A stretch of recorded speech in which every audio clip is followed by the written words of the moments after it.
Kinan masih berada di rumah sakit, menemani Dira yang masih terbaring lemah. Kinan terus mengusap-usap rambut Dira sambil terus menatap wajah Dira. Aku mohon cepat sadar. Sebentar lagi hari pernikahan kita. Aku ingin kamu cepat pulih. Gumam Kinan. Dira perlahan membuka matanya. Pak Kinan. Ucap Dira lirih. Dira. Kamu sudah sadar. Kata Kinan sambil mencium mesra tangan Dira. Ayah. Mana? Tanya Dira dengan mata yang melihat setiap sudut ruangan. Ayah baru saja pulang. Aku yang meminta ayah untuk pulang supaya istirahat. Ayah pasti lelah karena sudah berjualan. Kata Kinan sambil terus menggenggam tangan Dira. Maafin saya ya, Pak. Kata Dira lirih sambil menatap Kinan penuh rasa bersalah. Aku mohon sama kamu.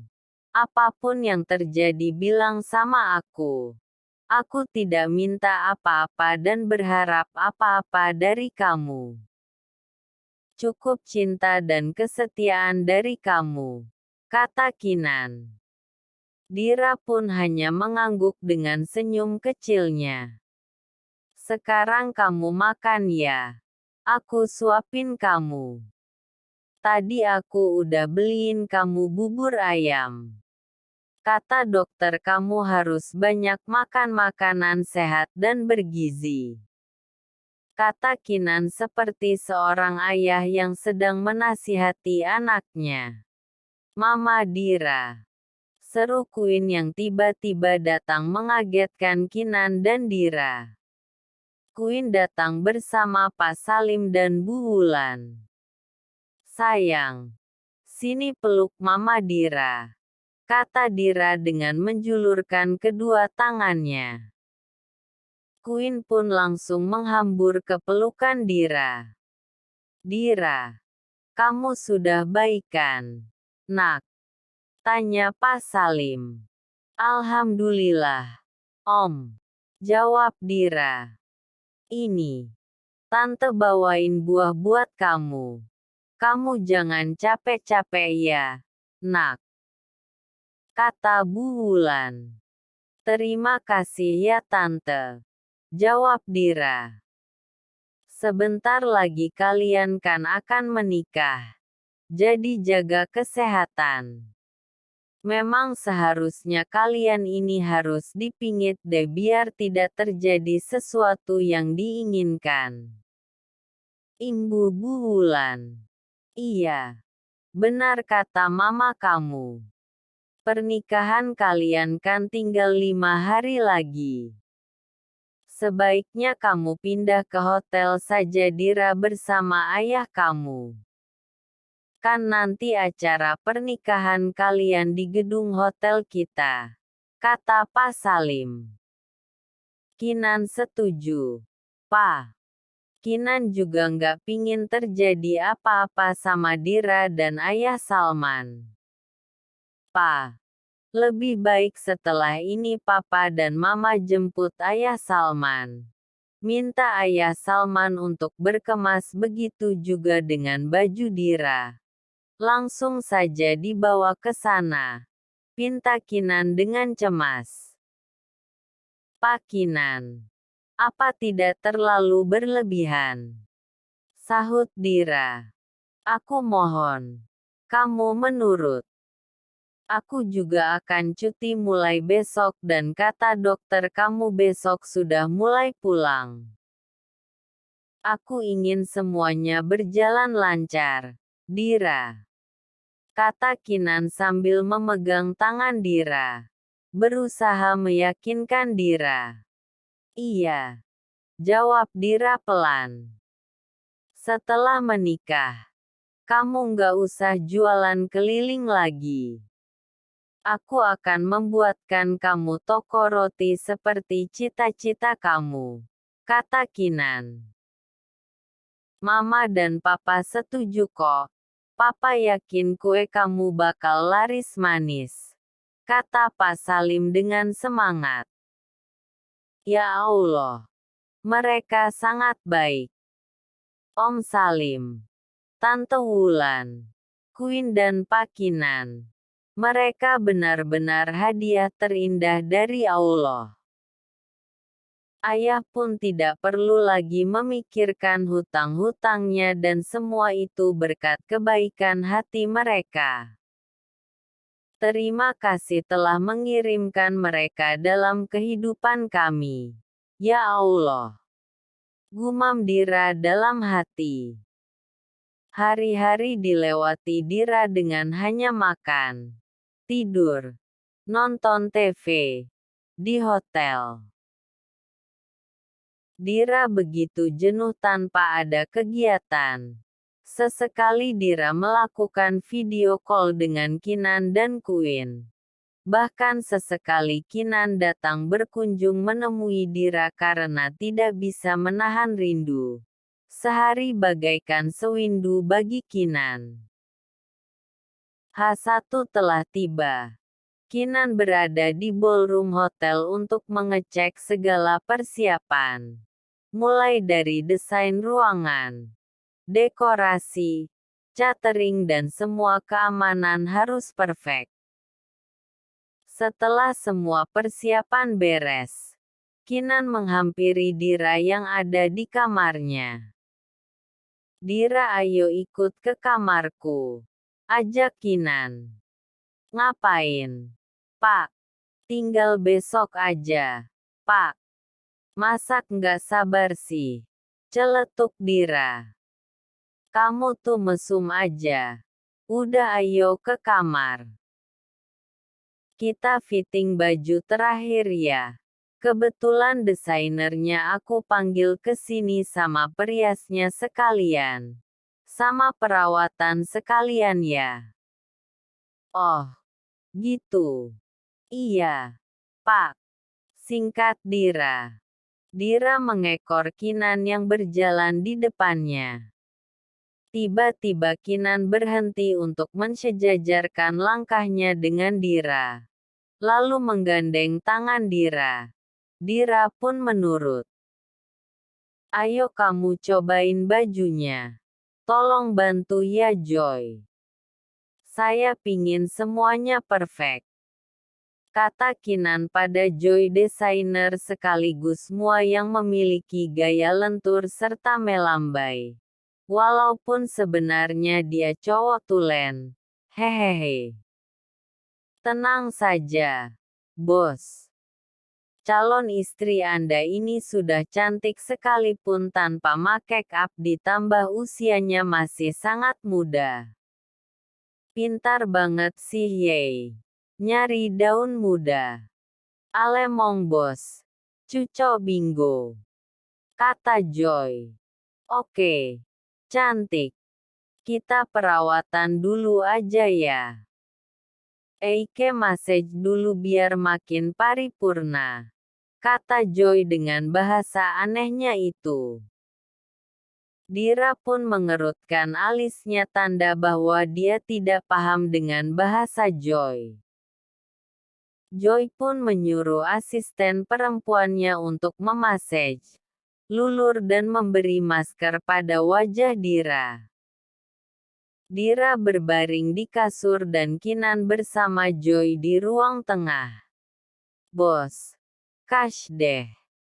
Eike rapiin rambut Yey. Biar makin ganteng en cucok meong. Kata Joy dengan gemas. Oke deh. Kinan pun segera duduk menghadap cermin. Bos. Yey kok bisa sih jatuh cinta sama DC? Yey pinter deh bos cari yang muda birawa kayak gitu. Namanya cinta. Joy. Siapa yang bisa tahu? Dan lo tahu. Sebenarnya dulu kita udah dijodohin. Tapi gue yang nolak karena dulu dia masih 10 tahun. Sedangkan gue 20 tahun. Nggak mungkin kan kalau gue nikah sama bocah. Sepertinya Tuhan sudah mengatur pertemuan kalian deh, bos. Ya, Akika doain deh Ye sama Dese Samawa, kata Joy sambil terus memangkas rambut Kinan dengan tangan lentiknya. Makasih, Joy. Bos. Yeay. Makin cucok. Seru Joy sambil menggerakkan wajah Kinan ke samping kanan dan kiri. Sekalin Eike lulur sama Masej ya, bos. Biar makin harumina. Mulusida dan Cuco Meong. Iya terserah deh, Joy. Kinan dan Dira pun menjalani perawatan bersama-sama sebelum hari pernikahan besok. Mulai dari masej, lulur, menicure, pedicure, masker bahkan berendam dengan susu dan air mawar. Dira pun sangat menikmati semua treatment yang baru pertama kali dia rasakan. Rasa lelah, penat, jenuh, apalagi dia baru saja sakit sangat bagus untuk merefresh kembali kondisinya. Setelah semuanya selesai, Kinan sudah menyiapkan makan siang untuk Dira. Dira yang masih menggunakan handuk piyama, merasakan tubuhnya sangat terasa nyaman dan ringan karena serangkaian treatment, sehingga membuatnya tertidur di sofa. Sedangkan Joy pun sudah pergi bersama para dayang-dayangnya. Dira, ayo makan. Kamu belum makan, kata Kinan sambil menepuk bahu Dira. Dira pun bangun dengan rasa malas. Saya nggak lapar, Pak. Udah, kamu nurut sama saya. Kinan pun menyuapi Dira. Ayo, buka mulutnya atau aku cium kamu dulu, ancam Kinan. Iya, saya mau makan, kata Dira dengan sigap karena takut dicium Kinan. Kinan pun menyuapi Dira dengan telaten, seperti seorang ayah yang sedang menyuapi anaknya.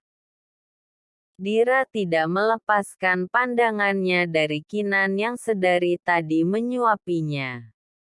Aku baru kali ini merasakan diperhatikan seorang laki-laki seperti ini selain ayah.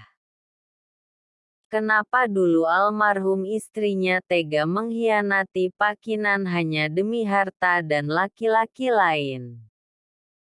Sungguh bodoh sekali wanita itu. Dan kenapa dia bisa jatuh cinta sama aku? Aku gadis biasa saja. Kaya juga enggak.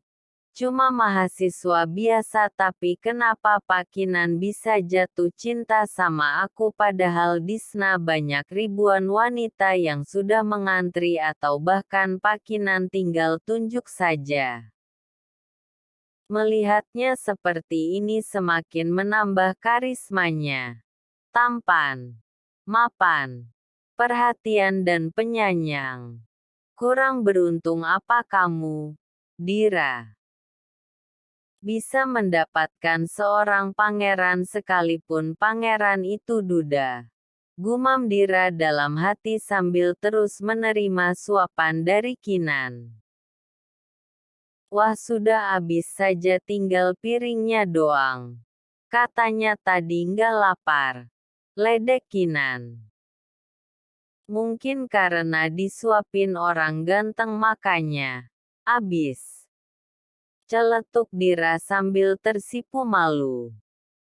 Kamu baru tahu dan sadar kalau aku ganteng. Kemana aja kamu?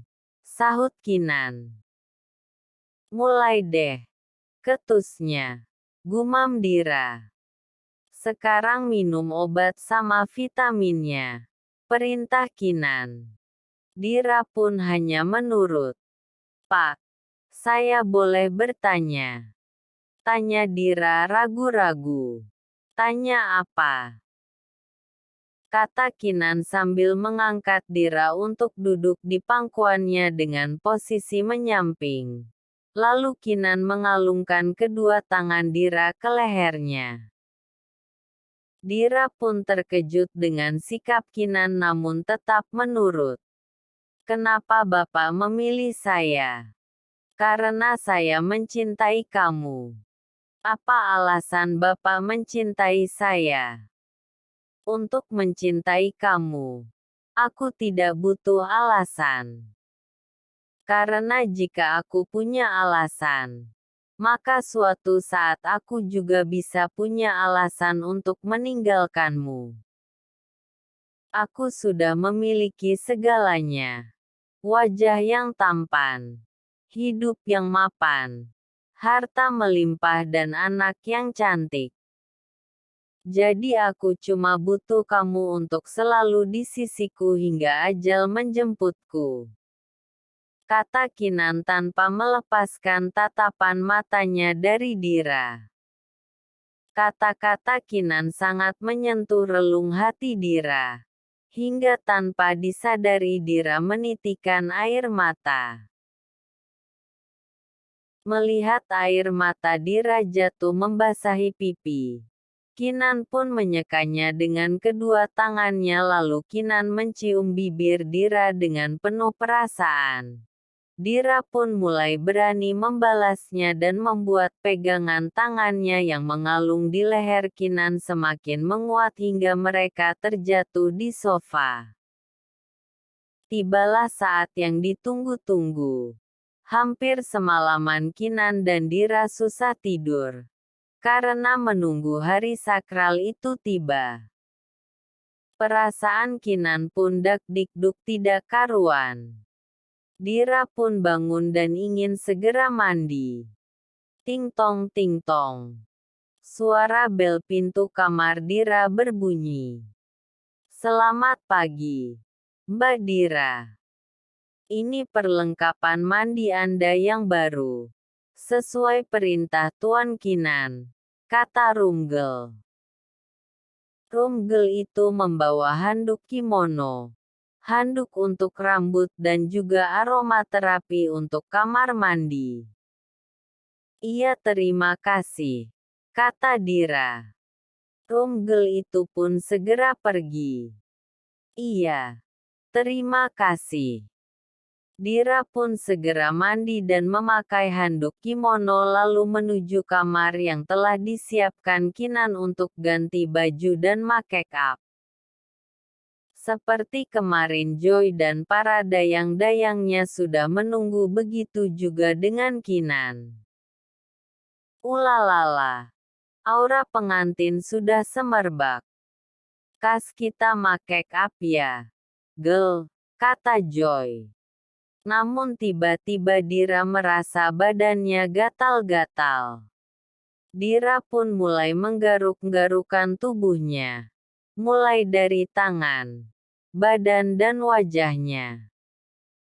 Bos, Nyonya kok garuk-garuk gini? Seru Joy pada Kinan. Kinan yang sedari tadi fokus ke layar handphonenya segera mendekat ke Dira. Kamu kenapa? Dira. Tanya Kinan dengan panik. Nggak tahu. Gatal banget, Pak. Joy. Asisten lo udah pada bener kan ngasih treatment? Udah. Bos. Yeay. Juga nggak gatal kan? Coba ganti handuk kimono yang lain, kata Joy. Asistennya segera mengambil handuk kimono. Dira, cepat kamu ganti dulu, kata Kinan. Dira segera ke kamar mandi dan ganti handuknya. Gimana? Masih gatal? Tanya Kinan. Masih tapi nggak terlalu. Jawab Dira yang masih menggaruk-garuk badannya. Kinan segera ke balkon dan mengibaskan handuk kimono tersebut. Saat dikibaskan handuk itu menghamburkan sesuatu seperti powder. Benar dugaanku. Bubuk gatal. Brengsek. Kenapa kecolongan gini? Ucap Kinan dengan marah. Kenapa bos? Tanya Joy yang ikutan khawatir. Ada yang mau menghancurkan pernikahanku. Dengan menyakiti Dira. Ada bubuk gatal di handuk ini. Kata Kinan dengan geram. Pasti ini ulah Mbak Natasha. Kata Dira dalam hati. Dan benar saja. Natasha yang berada di parkiran mobil tertawa terbahak-bahak. Ya Allah. Tolong lancarkan pernikahan kami. Imbu Dira dalam hati. Joy. Tolong urus Dira ya. Kata Kinan yang kemudian pergi buru-buru menuju ruang CCTV. Di rekaman itu, Kinan melihat Natasha yang melakukannya. Saat Rumgel hendak keluar ruangan sambil membawa troli berisi perlengkapan untuk semua tamu hotel, Natasha meminta tolong Rumgel untuk masuk kembali mengambilkan handuk untuknya. Dan saat Rumgel masuk, Natasha menaburkannya. Setelah itu Natasha pergi. Apalagi perlengkapan khusus untuk Dira sudah dipisahkan dari tamu yang lain, jadi sangat mudah bagi Natasha untuk menyakiti Dira. Brengsek. Ternyata dia sudah check-in. Kenapa aku bisa lengah? Kemarin kan dia yang menyakiti Dira dan bisa jadi dia akan merusak pernikahan kami. Gumam Kinan dalam hati. Tolong kalian awasi gerak-gerik wanita itu dan perketat semua keamanan. Perintah Kinan pada seluruh anak buahnya. Kinan pun segera kembali ke kamar Dira. Kinan terpesona saat melihat Dira merendahkan handuk bagian belakangnya sehingga terlihat punggung putih mulus Dira. Wajah yang tadinya kesal, namun berubah saat melihat salah satu bagian tubuh calon istrinya dan membuat Kinan menjadi tenang kembali. Maklum saja. Kinan sudah lama menduda. Hehehe. Terlihat Joy yang dibantu asistennya sedang memberikan salep pada punggung Dira yang mulai keluar ruam-ruam kemerahan. Alemong. Cin. Kenapa se ada kayak gini segala? Celoteh Joy. Dira. Sakit nggak? Tanya Kinan khawatir. Sekarang malah terasa panas dan perih. Jawab Dira yang sesekali merintih. Kamu yang kuat ya. Apa perlu kita undur? Tanya Kinan. Tidak usah. Saya nggak apa-apa kok, Pak. Kata Dira meyakinkan Kinan. Siapa se? Bos. Yang Udin bikin Princess Eike begini. Natasha. Jawab Kinan singkat. Benar dugaanku. Kata Dira dalam hati. Si nenek lampir itu. Keterlaluan ember si Natasha itu. Eike bences banget sama DC. Emang nggak tahu diri. Udah ye tolak masih aja ngejar-ngejar. Ya udah Joy. Tolong cepet ya. Kita nggak ada waktu lagi. Tinggal 2 jam lagi. Kata Kinan dengan panik. Dayang-dayang Kash. Kita kerja cepat ya. Buat dia secantik princess. Kata Joy. Dira melihat gurat-gurat kekhawatiran di wajah Kinan. Dira merasa iba melihat calon suaminya itu. Cinta tulus yang dihianati dan sekarang baru ingin mulai hidup baru tetapi sudah ada pengganggu. Dira meraih tangan Kinan yang berdiri di sampingnya dan memegangnya erat, membuat Kinan menoleh ke arah Dira. "Pak, jangan khawatir ya. Semuanya akan baik-baik saja. Kita hadapi sama-sama ya," hibur Dira. Kinan pun hanya tersenyum sambil mengusap kepala Dira. "Ya Allah, tolong lancarkan semua acara kami hari ini," doa Kinan dalam hati.